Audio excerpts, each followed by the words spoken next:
You can take all the hacks and all the supplements, but if you're still not sleeping, not managing your stress, you're eating an ultra-processed diet and you don't move your body, it's not going to make any difference. And so I remind people that the basics still matter. I always say, don't major in the minors.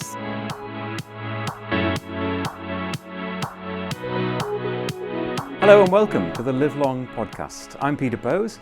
This is where we explore the science and stories behind human longevity. The goal is to optimize our health span and master the aging process. This episode is a co-production with the Swiss longevity biotech company Timeline.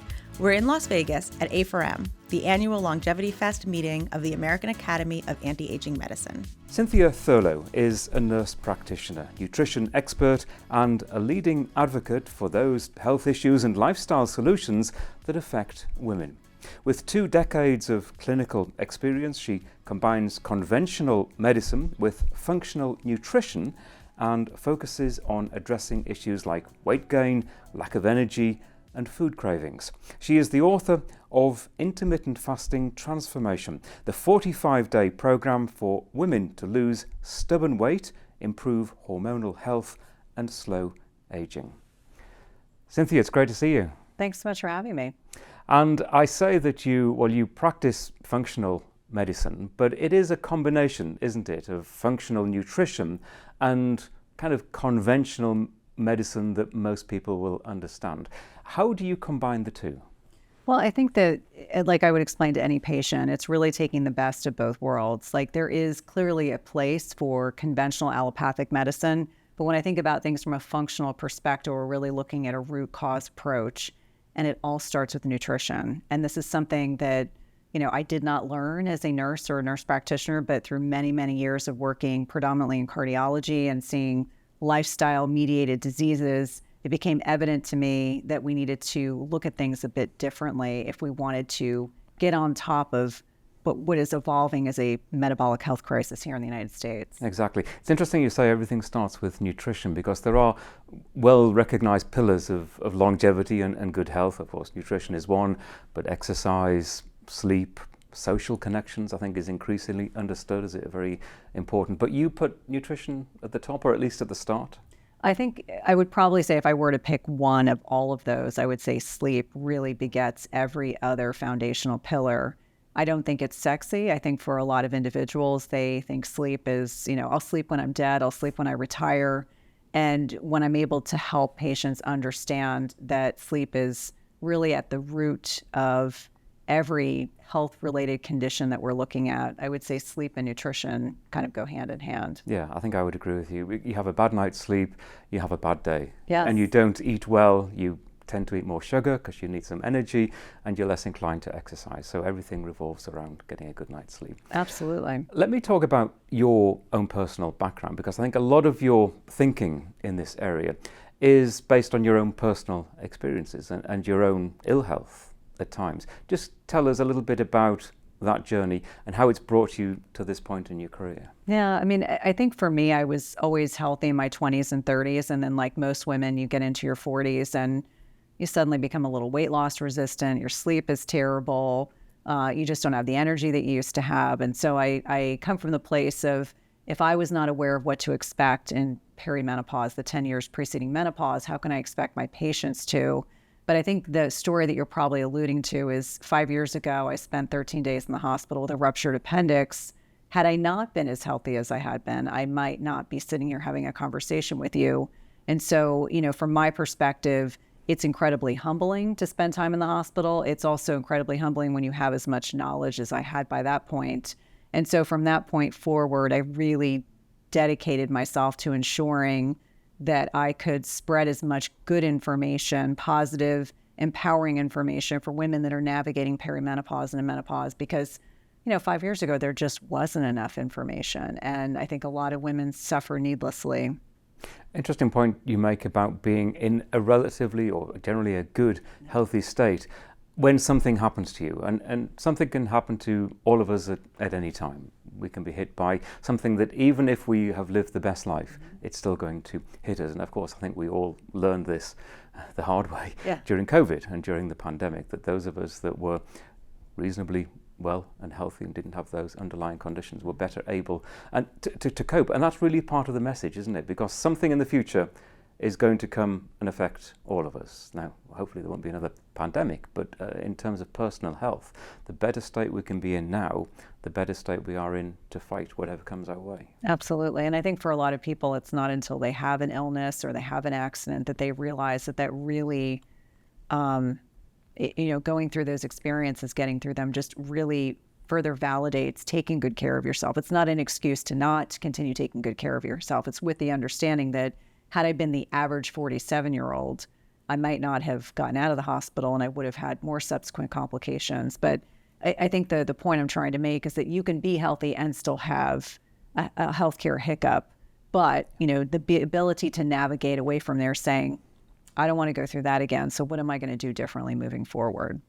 You've worked in emergency medicine, which must be one of the toughest coal faces, if you like, of the healthcare systems.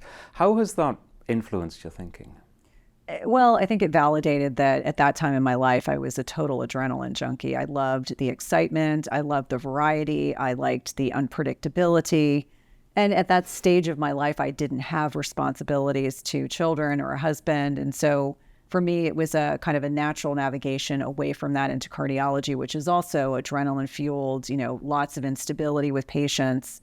And, to me, it was the most exciting place to be, where I got the most intellectual stimulation and rigor. And I think also because my personality is such that I really like being challenged. And, that's a running theme you'll see throughout my life. So I gravitated towards specialties where you were really, really challenged emotionally, intellectually, spiritually to process everything that you're dealing with day to day.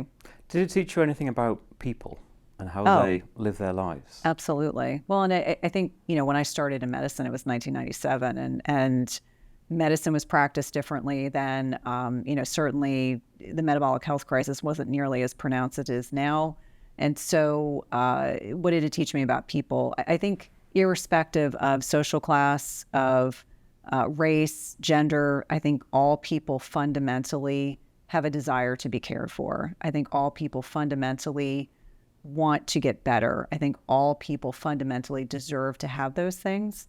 And, I trained in inner city Baltimore, and then I practiced most of my clinical experiences out in the suburbs. And so for me, my very interesting, very challenging patients that I experienced at the beginning of my career still influence the way that I practice now. I think in many instances, there's this thought process that if someone is poor, indigent, that they don't deserve the same level of care that someone that's wealthy and lives in the suburbs. And I would be the first person to tell you that I treat everyone the same. People are people. They just want to be respected. They want to be cared for. And that's one of the great issues in healthcare at the moment, and especially in this sphere. We're at this conference in Las Vegas, the sphere of longevity and pursuing a long health span. It's often seen as elitist, isn't it? Because there are so many potentially useful interventions, but potentially expensive as well, that really are out of the mainstream for most people. So how do we address that issue, that we make these interventions and the knowledge that you've gleaned and that others are gleaning at events like this available to everyone? Well, I think that, yes, you're right, that it is a privilege to be able to sit in a position where, there are not just peptides and hormones and supplements and gadgets, all of which can be incredibly influential in supporting longevity. But it always goes back to basics. You can take all the hacks and all the supplements, but if you're still not sleeping, not managing your stress, you're eating an ultra-processed diet and you don't move your body, it's not going to make any difference. And so I remind people that the basics still matter. I always say, don't major in the minors.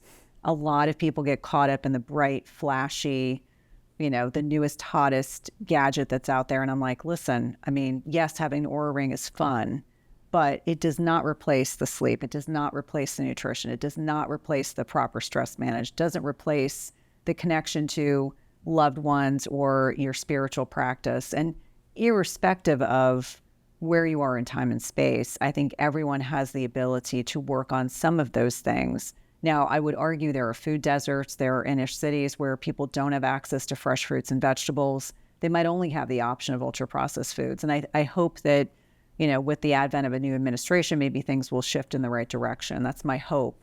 But I do think that I would still impress upon any patient, irrespective of their financial circumstances, to really diligently work on sleep, to try to eat less processed foods, or to find healthier versions of foods that they like. And I think that is really at the crux. I think if you have the privilege and the ability to be able to afford all the fun, new, bright, shiny objects, great, but it does not replace the foundational lifestyle elements that I'm referring to. I don't usually delve into politics in this podcast, but you mentioned the new administration. You're referring to the new American administration under Donald Trump. Just briefly, what are your hopes? I think a lot of people I've spoken to people at this event, just waiting to see what happens. And in terms of healthcare, which has been elevated in terms of prominence, what are your hopes?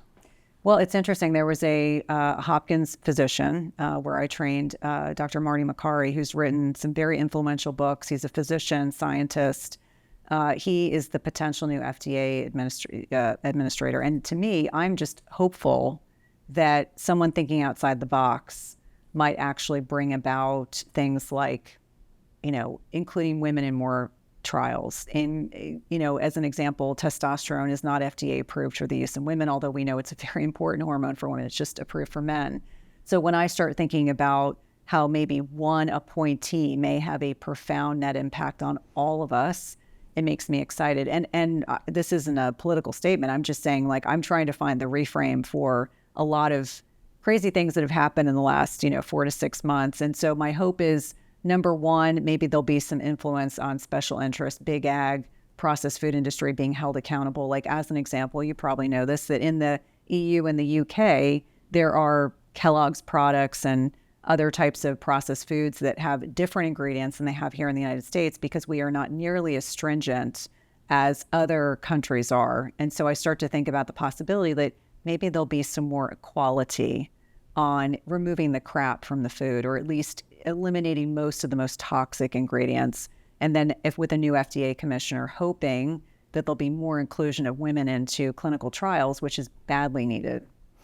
Let's talk and dive into food and diet a little bit more. You've written about intermittent fasting. I know you're working on a new book as well, which we'll talk about, but let's talk about fasting and the goals of someone's diet. We're all different, and I think it's widely recognized. We all respond in a different way to different types of different food groups and different types of diet. What so fascinated you about fasting that you wanted to write a book about it? Well, I think, so many of us come to fasting out of a desire to lose weight. Like I mentioned, I went through that beginning of perimenopause. I'd never been weight loss resistant. I'd always lost weight easily after having pregnancies and breastfeeding. And so, like many people, came to intermittent fasting with a desire to lose weight. It didn't happen initially. But what happened was I had increased mental clarity. I had more energy. I just felt better. And I stuck with it because I knew there were a lot of benefits. Intermittent fasting is one of many strategies, and I don't necessarily advocate that fasting is the right decision for everyone at every time. But I do think when you look at the research on meal frequency here in the United States, people are eating 6, 10, 15 times a day. And that is not the way our bodies are designed to thrive. And so what I generally suggest to people is fasting may not be right for you. However, every person watching, listening should be eating in a 12-hour feeding window. So that gives you 12 hours of digestive rest. And that's really the platform that I try to come from. We are all bio-individuals. We may all need a very different approach. And I think that if we are eating with less frequency, we have better blood sugar regulation, we have better energy, we're able to maintain our weight in a more proactive manner. And so I think that when we find that reframe of strategies, there's lots of strategies that are out there to help support health. Fasting is one of them, but digestive rest is right for everyone. And that's an important distinction. Sometimes described as time-restricted eating. You restrict your eating to that certain window. There is a lot of debate, though, isn't there, over whether it should be 12 hours, 14 hours, 16 hours at a more extreme. Some people even do 23-1, which I think is very extreme. But where do you come down on that debate? Well, I mean, when I think about 12 hours, that is not fasting. That is digestive rest. And that's really to optimize digestion and give your body a break from the process of eating food. When we're talking about intermittent fasting, and yes, you can have 14-hour fasting windows, 16, 18, 20, 24, 36, 72. I think you have to be deliberate. I'm not a fan of over fasting. And what does that mean? That means the individual that is maybe getting one meal in a day, because protein is so important for longevity. Protein is important for maintaining muscle mass. Muscle mass is important because muscle is this organ of longevity, but it's also a massive glucose disposal unit. It is so very important. And I think for a lot of individuals, they get themselves whittled down to eating very little, very infrequently. They lose muscle mass. They may lose weight, but they're also losing muscle at the same time. And we know that when you lose muscle mass, which is called sarcopenia, it puts you at risk for frailty. Frailty leads to falls. Falls lead to bad things like broken hips, head bleeds, etc. And so I think I come from the perspective of your feeding window needs to be wide enough to be able to accommodate at least 2 to 3 boluses of food. And it needs to have at least enough protein, at least 100 grams of protein in that window. So for a lot of people, they find that they're just eating insufficient amounts of protein. And so I always say, if you can eat 125 grams of protein in one meal, probably there are some men out there that might be able to do that, but I don't know any women that can. And so I think it's important to understand that as we get older, we need more protein to stimulate something called muscle protein synthesis, which is the stimulus for our body to create muscle and to maintain muscle. And there's even a leucine threshold, which is a very important amino acid. So my teenage boys can probably eat a whiff of protein, 10, 15 grams, and they can stimulate muscle protein synthesis. Over the age of 40, we start to accelerate this muscle loss. And this is where I remind people you need a minimum of 30 grams of protein with each meal to stimulate that threshold. And I guess the next question is, what type of protein? There's such a debate in that area. Plant-based diets, pea protein. Are you going to eat beef every day? Chicken, pescatarian, fish protein? Where do you come down? Well, I mean, the research definitely supports that animal-based protein is superior for amino acid composition, but I acknowledge that not every person enjoys eating beef or enjoys eating chicken. Maybe they just want to eat fish. Maybe they do a combination of plant-based and animal-based.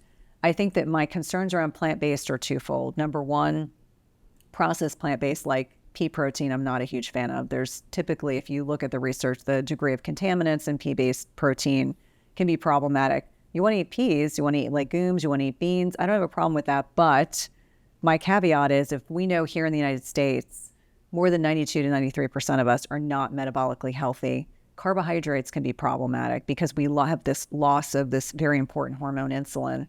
We become less insulin sensitive, which is, again, goes back to why protein and muscle mass are important. I don't think most Americans can consume more than 30 grams of protein in a meal and be able to properly dispose of it. So if they're eating, let's say, 2 cups of quinoa, that could blow through 2 days worth of carbohydrate intake. And so that is always the concern. But can you marry them together? Absolutely. Can you have a little bit of, you're having a lean protein, and then on your salad, you might have some chia or flax seeds, or maybe you've got some beans or legumes. I think that's absolutely fine. But I think that it's with that cautionary tale of, I think variety is important. I think you have to find what makes your body feel good. Some people will tell you they don't feel good when they eat beef. Some people will tell you they don't feel good when they eat beans. So it's finding what makes your body feel good and allows you to feel satiated. Hence, we're all individual. And there's a large amount of self-experimentation there, isn't there? We can read everything that focuses, let's say, on pea protein or a whey protein, but if it doesn't agree with us, and really we're the only people who know, no one can tell us what actually agrees with us. That's a challenge, isn't it? When you're sharing information and people are surfing the internet and trying to figure out that they might have certain symptoms, and they match that with what other people have done for those symptoms, and then, well, it doesn't work for me. Well, and I think that's the key, is that we've conditioned our patients to believe that they have to be told what to do, as opposed to the power of the N of 1. So that degree of experimentation, like, I'll give you an example. When I spent 13 days in the hospital, I had 6 weeks of antibiotics and antifungals. My gut was destroyed. For 9 months, I was full carnivore. I missed vegetables, but if I ate a vegetable, it was a disaster. It took me about 18 months to get back to the point to be able to eat vegetables and not have digestive issues. Having said that, do I believe that there's value in episodic changes to what we are doing nutritionally? Absolutely. I mean, if you're looking at a standard American diet versus a plant-based diet, even for a month, there's profound benefits. Just like we know carnivore can be profoundly anti-inflammatory for the short term. But I do think we as human beings are designed to be omnivores. I think we are designed to have some plant material, some animal-based protein. I think that is ideally how things should be. And beyond that, it's what makes you feel good, what doesn't make you feel good. I don't eat gluten, I don't eat dairy because those things don't make me feel good. This episode is brought to you by Timeline, the Swiss longevity biotech company, which is pioneering a new category of clinically validated dietary supplements called mitoceuticals to support healthy aging. MitoPure delivers urolithin A, which has been shown to enhance cellular energy, muscle strength, and the health of our skin. To find out more, go to the show notes for this episode. And of course, we can't talk about protein and muscle strength without referring to mitochondria, which we hear a lot about these days. Could you just encapsulate for me why we should be interested in, why we should love our mitochondria, as the slogan goes on many t-shirts these days? Yeah, so it's interesting that mitochondria are considered to be the powerhouses of our cells, and that's an important distinction. But over the age of 40, most, if not all of us, have some degree of mitochondrial dysfunction, and that is part of immunosenescence or cellular senescence. Like over time, our mitochondria will not be as vibrant, will not be as as adaptable, will make less energy, which makes us slow down, makes us maybe feel like we don't have as much cognition, we're not as clear cognitively.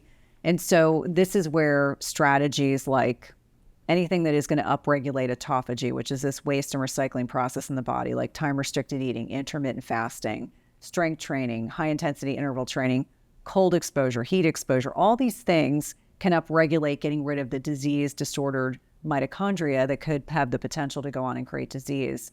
So I'm all about finding those strategies. It doesn't all, unfortunately, the intermittent fasting space has just gotten so focused on autophagy. And I'm like, wait a minute, time out. You don't have to time-restricted eat. You could do all these other things in conjunction with perhaps 1 or 2 days of fasting a week, and you can garner the same benefit. So when we talk about autophagy, we can talk about mitophagy, which is specific to the mitochondria. We can also talk about mitogenesis and how that can be stimulated. But I think the more that people understand that most of the chronic disease states that we see here in the United States are a byproduct of disease disordered organelles, including our mitochondria, just makes you understand, like, this explains a lot of the symptoms that people think are just part of old age. It really doesn't have to be the case.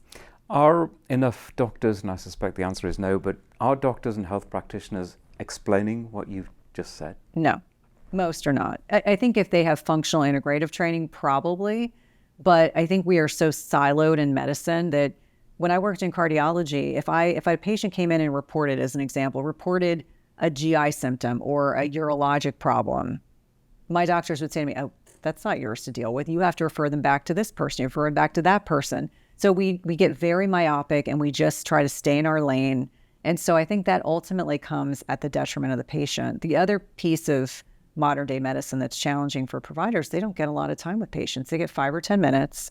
I had a provider who used to say to me all the time, if your patient has a list, you need to take away the list. No. And he said, he who holds the list is in control. And so I think we have gotten to a point where patients are desperate for answers.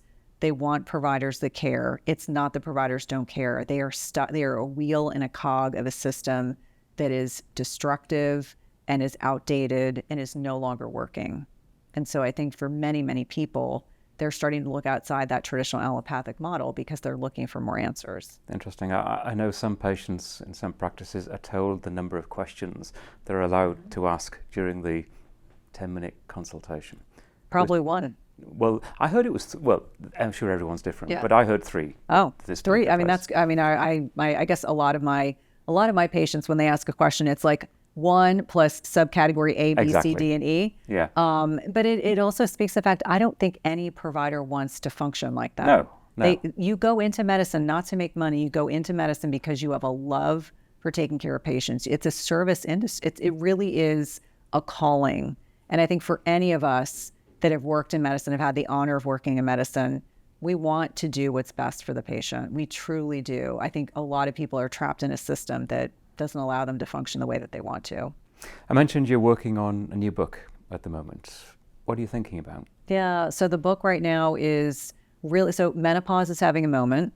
And because I have my own podcast and I get to interview all the experts and researchers, I realize that there was an area around perimenopause and menopause that not a lot of people were talking about, or at least amplifying. So this book is going to be focused on the microbiome and how the gut microbiome impacts bone health, immune function, aging, metabolism, etc. And so putting all those pieces together with the research that's been done thus far and creating actionable items for women to be able to evolve out of. And here's the big takeaway. The gut microbiome impacts everything. And that is what I think a lot of people don't realize. They don't realize the oral microbiome, the skin microbiome, the vaginal microbiome, the gut microbiome, they're all impacting one another. And so people assume if I take an antibiotic that doesn't impact my oral microbiome, yes, it does. Things you put on your skin impact and disrupt the skin microbiome. A round of antibiotics, even if appropriately dosed, impacts the gut microbiome quite significantly. And so putting all those pieces together will dovetail nicely into the existing literature that's out there. I think that you just hit the nail on the head there. In the terms of the number of microbiomes within our body and how independent they are and how independently they're affected by our lifestyles. It could be just your teeth cleaning regime that has a huge impact on your mouth and the microbiome. Well, you explained to me how significant that could be during an action that most people take for granted and don't think about it. Yeah. Well, thinking about just mouthwash destroys nitric oxide. Nitric oxide is this potent vasodilator in the body. How impactful mouthwash is. People, my husband was like a Listerine guy when I met him, and I now have got him weaned off that. But my dad used Listerine his entire life. And what it does when you just realize this incredible domino effect of nitric oxide, which is a signaling molecule, much like other signaling molecules that I'm sure we'll probably touch on. I think for me, it's interesting that we're starting to put these pieces together to help people understand some of the practices that we were taught we needed to do are probably totally unnecessary. We want to do as little to disrupt the microbiome as possible. How important is the mind-body connection? I know this is something that you've considered in the past, but and first of all, what does it mean, mind-body connection, and how can we nurture it? Yeah, I think it really speaks to an awareness. I think a lot of people are disconnected from their bodies. They will tell me, I have no symptoms, and then I'll look at labs and I'm like, how could you not have symptoms? Whether it's a trauma response, whether it's a lack of awareness, whether it is an inability to feel connected to their body. Some people have been either through abuse, shame, blame, trauma. I think there can be a lot of reasons why that happens, but I find that sometimes the easiest patients to work with are the ones that will say, correlation is not causation, but when I started doing X, I had this reaction, and then, trying to kind of work through that. But when I think about a mind-body connection, it's, are you aware of how your body feels? Are you able to distinguish when something makes your body feel good versus something makes your body feel bad? The more I understand about trauma work, the more I fervently believe that a lot of people who are very disconnected from their bodies, it is a trauma response, whether they're aware of it or not. And trauma is big T trauma all the way down to little t trauma and everything that occurs in between. But I think bodily awareness and empowering patients really starts with saying, how does this make you feel? That's why food diaries are so helpful. How did this make you feel? I want you to do this for a week. Initially, they think it's silly. And then all of a sudden, they're like, oh, every time I eat gluten, I get bloated. Or every time I eat dairy, I get a rash. Or, XYZ causes loose stools. I mean, those kinds of things can be really, really powerful. But the mind-body connection is one that I think people have to be open to the possibility of that. They have to be open-minded enough to understand that the mind sometimes is not as tangible as other body parts. And so they have to, first and foremost, they have to be open-minded enough to consider it, and then kind of walking them through, checking in with yourself. How do you feel? And some people aren't capable to get to that connection. They're perhaps not ready, not willing. And also the importance of being aware of balance in your life, the different aspects of your life, whether it's your work life, your home life, your social life, your physical life, your dietary regimes. Everything is balanced with each other, and you need to understand that and understand how one thing affects the other, and especially in the area of stress and mental health. Yes. Well, and I think I always say balance is elusive. I think that was a word that I picked a few years ago. Like, I always have a word of the year, and I finally realized balance is futile because it's a constant adjustment. Some days you're going to not be well balanced, other days you will be balanced. And so It's learning how to say no, creating healthy boundaries, I think is the key to finding more balance in your life. But the concept of finding balance, I think, is elusive. Learning how to say no, It's very that's so powerful. difficult, isn't it? It's very powerful. And I think for me, that has been one of my guiding principles I've been working on the last 5 years. It's very, very powerful. Because I used to feel bad, being a people pleaser, reformed people pleaser, I would feel a sense of guilt. And then I start to realize that's not serving me well. Because I would get that gnawing, annoyed pit in my stomach, like, you did it again. You did something you didn't want to do. You said yes to something you don't want to do. And so I think for anyone, male or female, you have to get to a point where you can comfortably, emphatically say no. And it's about prioritizing your life. Ruthlessly. And those people in your life, and I'm thinking of families and children and the needs of children and the questions and the demands that children make on a parent, and the parent with a blossoming career has to make those balancing decisions. Yes. Well, and I think you have to understand what are your key priorities and then prioritize from there. Like, to me, I have teenagers, and if they want to talk, everything stops. It doesn't matter where I am and what I'm doing. They more often than not don't want to talk. So when they do want to talk, I'm always there. Same thing with my husband. I think that, you have to prioritize what is most important to you, and then everything falls into line accordingly. And I think for a lot of people, they don't learn that. They end up learning that the hard way, when they feel like they weren't able to invest as much time, effort into their loved ones. And then, maybe their child is no longer living at home. I know the statistics say that the most time your children will spend with you is up until the age of 18. And then it's incrementally downward the rest of their lives.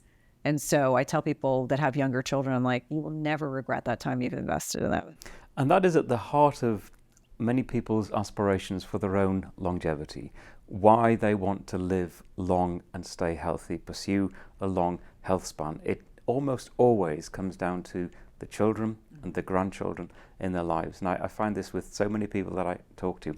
It's the same answer, that I want to be here, not only to be with, but to help and to nurture and to share the wisdom of my life. And it's, when you think about it, it's a very simple message, but it's a strong motivation. Yes. Well, even now, I mean, my husband and I are both in our 50s, and I tell my husband all the time, I want to be the grandparent that crawls around on the floor. I want to be able to be that grandparent who can pick the kids up from soccer practice and help my kids and their spouses out. I want to be that person.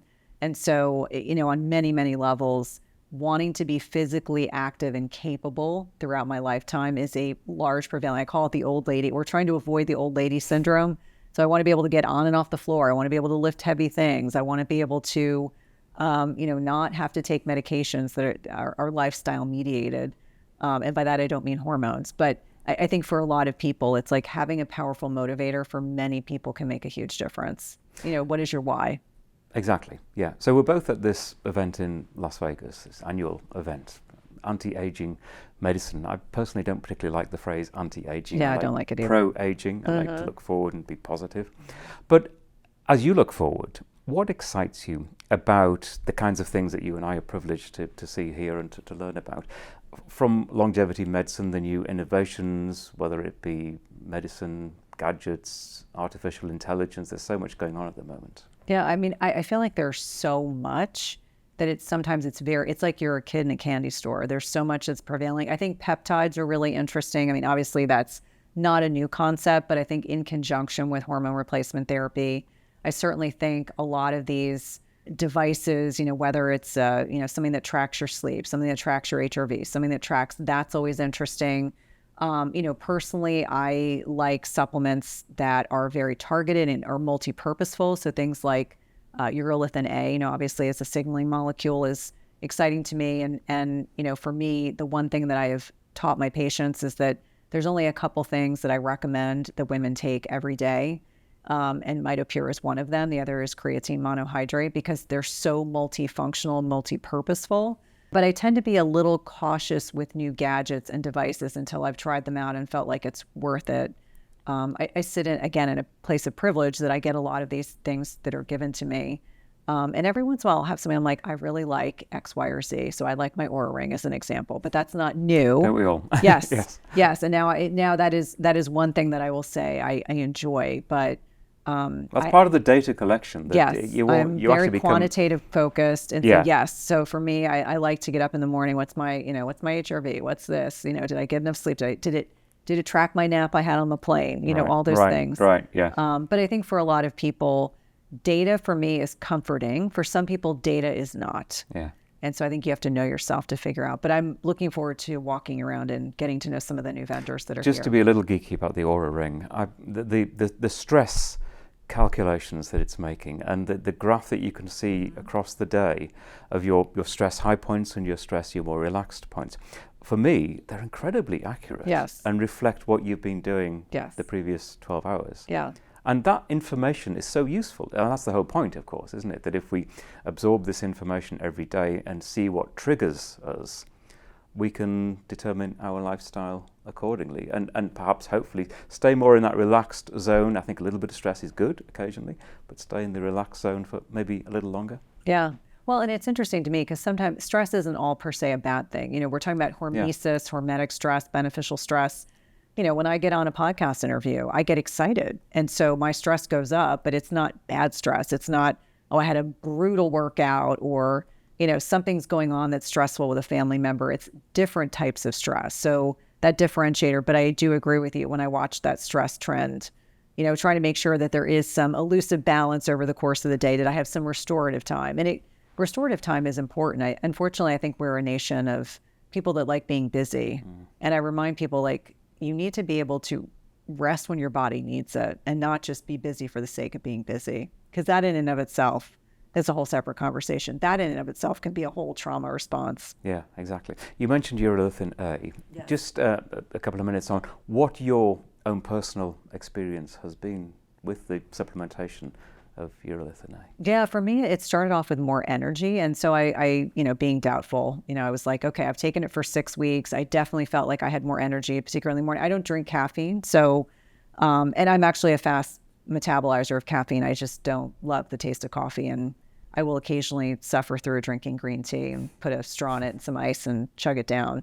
Having said that, for me, initially, it started with energy. And then the other thing that I noticed was, as unpleasant as VO2 max is, getting that tested, mine improved. And then the other thing that I noticed was that, gains in the gym, because I'm very transparent about how I've been trying to put on 5 pounds of muscle. That's been a goal of this year. And trying to see, how do I recover when I lift heavy? How do I recover after exercise? And so even talking to my trainer about it, who just trains women at this stage of life, try to, identify to her, this may be something you may want to think about talking with your other clients about. I rarely have soreness, and I do lift heavy and progressive overload and all the right ways to do it. And I do think those are the 3 things that I personally have noted when I'm talking about my patients that I've recommended it to. It's always energy, but some of them see improvements in sleep metrics. Some of them see improvement in cognition, which I think is really exciting. The brain health piece, I think, is one of those things that will evolve with time, more research around that area. But I think every woman north of probably 50 is fearful of Alzheimer's. They don't want that to be part of the trajectory of their futures.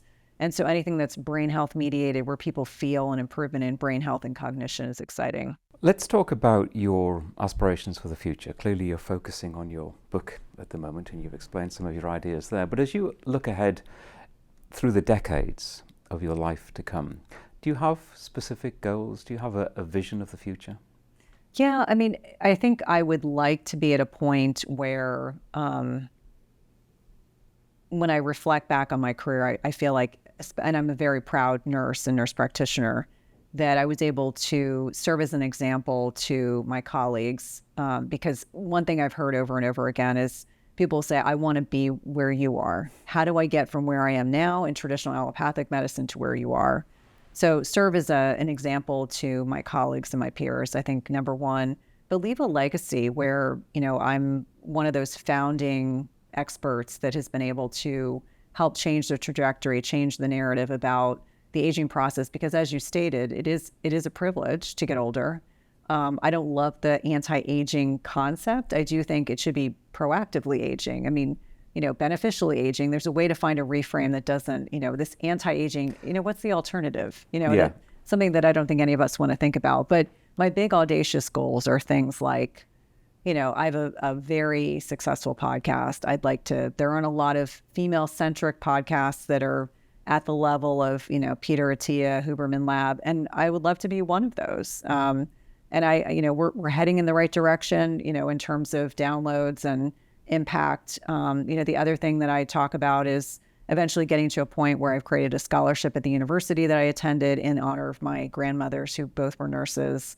And, just leaving a legacy that my grandchildren and great-grandchildren will be able to build from. What's your biggest logistical challenge with the podcast? Well, that I can't be more of me, because I record typically 2 a week, Right. but, my team would love it if I was doing double that. It's bandwidth, especially Time. while writing a book. Right.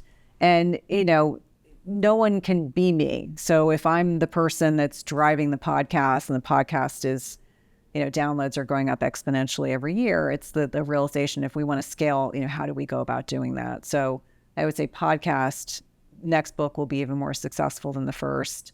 I have a supplement line that's coming out. I mean, all these things are the things that are going to get me closer to some of those, not just financial goals, but also aspirational goals and making impact. Because ultimately, that's what it comes down to. Like, I always tell people that I was meant to be my boy's mom and be married to my husband.